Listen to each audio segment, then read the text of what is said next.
सो यहाँ पे आप आईसीआईसी बैंक का अगर क्रेडिट कार्ड का बिल पेमेंट करते हो तो आपके ऐप में या नेट बैंकिंग में आप अगर देखते हो तो आपके सामने जो है 3 चीज़ें दिखती है।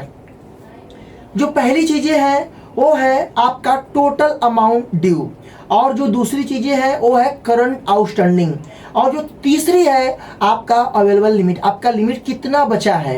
ये 3 चीज़ें दिखती है। अब आप यहाँ का जो मेन है टोटल अमाउंट ड्यू, यहाँ पे 00 कब होता है और कब यहाँ पे अमाउंट शो करता है, चलिए आज हम आपको इस वीडियो में सब कुछ डिटेल्स में बताने वाले हैं।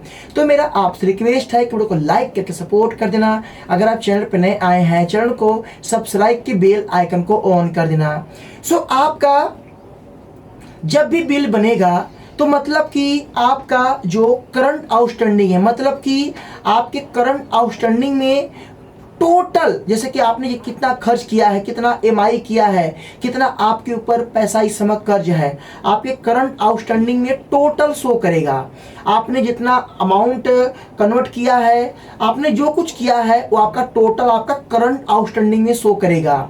और इसके बाद आप अगर टोटल अमाउंट ड्यू पे सोच चेक करोगे तो टोटल अमाउंट ड्यू पे आपका कब अपडेट होगा, मतलब कि करंट आउटस्टैंडिंग में अगर आपका 1 लाख का अमाउंट है, उसमें से आपने 70,000 रुपये ईएमआई में कन्वर्ट कर लिया।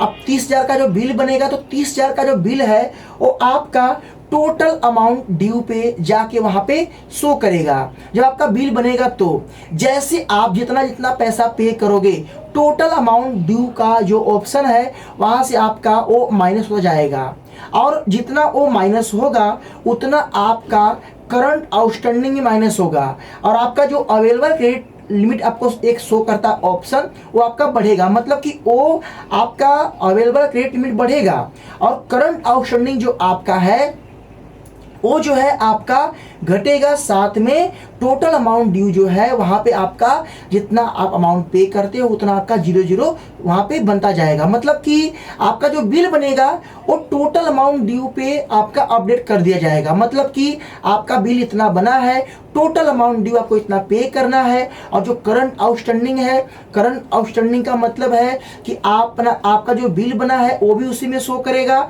और इसके पहले का जो ईएमआई किया था वो सब कुछ वहाँ पे आपका रहेगा, और टोटल अमाउंट ड्यू में आपका वही अमाउंट ऐड होगा जो आपका बिल बन के आएगा। तो बिल बनने के बाद अगर आप पैसा पे करते हो तो 2 से 3 वर्किंग दिवस के अंदर आपका जो टोटल अमाउंट ड्यू है वो 00 हो जाएगा। मतलब कि अगर टोटल अमाउंट ड्यू पे आपका 7,000 रुपये का अमाउंट शो किया, आपका बिल बन गया 7,000 का, तो टोटल अमाउंट ड्यू पे आपका 7,000 शो करेगा। जैसे आप 7,000 पेमेंट कर देते हो वहाँ पे आपका 00 हो जाएगा। बाकी का जो अमाउंट बचा रहेगा वो करंट अमाउंट में शो करेगा, करंट आउटस्टैंडिंग में शो करेगा, और जो आपका अवेलेबल क्रेडिट लिमिट है वो आपका बढ़ जाएगा। आपने जो 7,000 पेमेंट किया तो आपका करंट आउटस्टैंडिंग जो है कम हुआ, और आपका जो टोटल आपका जो अवेलेबल क्रेडिट लिमिट है वो आपका बढ़ जाएगा। तो इस तरीके से ये काम करता है, और आपको कभी डरना नहीं है। पेमेंट करने के 2 से 3 वर्किंग दिवस के अंदर ऑटोमेटिक आपका जो है वो 00 हो जाएगा, जो आपका टोटल अमाउंट ड्यू है। तो इस तरीके का आईसीआईसी बैंक का क्रेडिट कार्ड का ये बिल पेमेंट का पूरा सिस्टम चलता है, जो मुझे सबसे बेस्ट, मतलब कि आज तक का सबसे बेस्ट मुझे लगता है एक क्रेडिट कार्ड का बिल पेमेंट करने का ये आईसीआईसी बैंक का सिस्टम।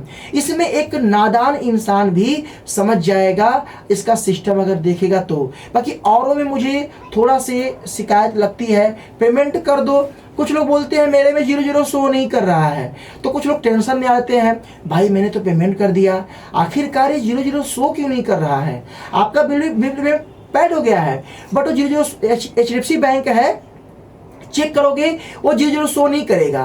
बट ये आईसीआईसी बैंक है, आपका बिल बन गया है, पेमेंट कर दिया तो 00 हो जाएगा। ये सबसे अच्छी बात मुझे लगती है आईसीआईसी बैंक का। तो आप बताना आपको सबसे बेस्ट कौन लगता है, और बैंक के या सबसे बेस्ट आईसीआईसी वो बिल पेमेंट क्रेडिट कार्ड के मामले में। तो अपने कमेंट में जरूर देना। वीडियो कैसा लगा, वीडियो को लाइक करना, शेयर कर देना। फिर मिलते हैं नए वीडियो के साथ, तब तक के लिए जय हिंद, वंदे मातरम।